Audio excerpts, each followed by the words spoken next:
Les forces de l'ordre ce mardi dans une cave d'Étampes. Piste terroriste, grand banditisme, l'enquête donc commence. Le maire de la ville s'inquiète. Stéphanie Zenati, Pierre Trouvé.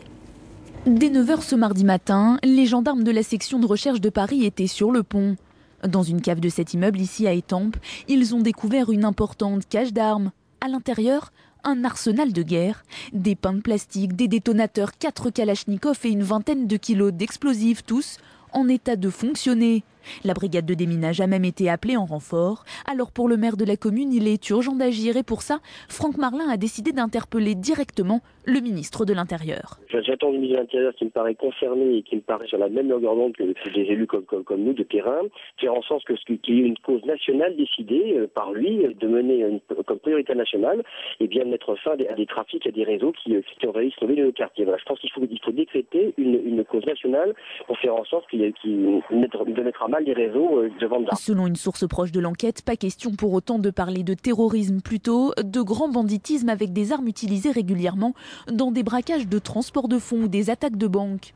C'est lors d'une enquête pour vol d'armes chez un particulier fin août que les gendarmes ont été orientés vers cette cave une grande partie de la journée. L'immeuble a été évacué et les commerces situés à proximité fermés. Aucune interpellation n'a eu lieu. La politique en termes d'image à l'UMP, un Sarkozy en vaut-il un autre? En pleine campagne pour la présidence du parti, tous les coups sont permis et Jean-François Copé espère qu'il a marqué des points ce mardi soir.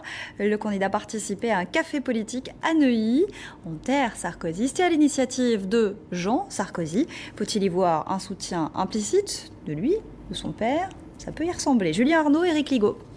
Heureusement que vous venez à mon secours, parce que sinon ils vont m'embarquer. S'extraire à tout prix de la foule des journalistes, Jean Sarkozy a rendez-vous avec Jean-François Copé, qui arrive entouré de Charles Pasqua et des époux Balkany, tout un symbole.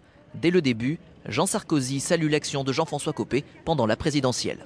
Il a été, durant ces derniers mois, un organisateur très actif, très volontaire.